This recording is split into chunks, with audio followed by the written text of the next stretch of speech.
A maniac sneaks into a family home and murders everyone on Christmas Eve. And that's what we're getting into in Terrifier 3.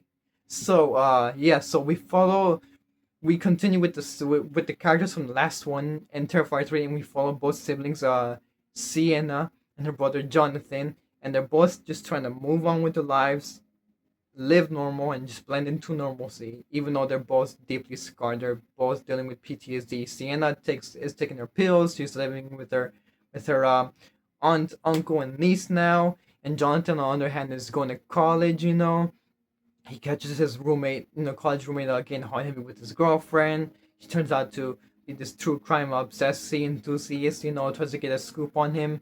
But her boyfriend backs her off, and he's like, hey, he just wants to, have a good experience and a good time. Doesn't want to get into that crap, which he turned out to be cool. Not an asshole as you typically see.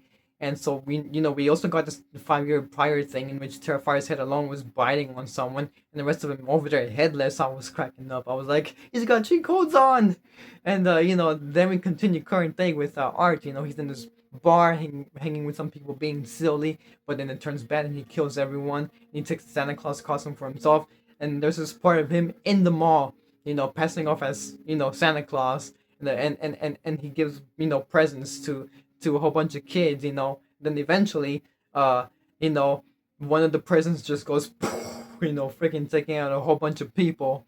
And like, here's the thing: like, these movies are not for everyone. They're really freaking violent, bloody, and gory. They're not for everyone. Like even myself, I found it a bit too much, but I was able to handle it and pull through. And yeah, so like we find out that this monster that's been tagging along with Art, is actually a demon that was attracted to him and is tagging along with him in order to stay in the world.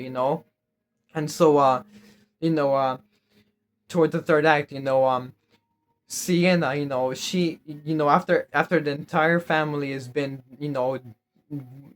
killed off or about to be killed off, Sienna uses this magic sword, that makes her into Deadpool, you know, makes her able to, kill Terrifier and also the demon that was hanging around with him too.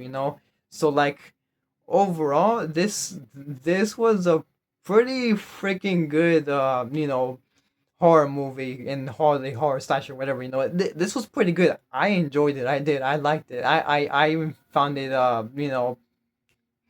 comedic at times too. But yeah.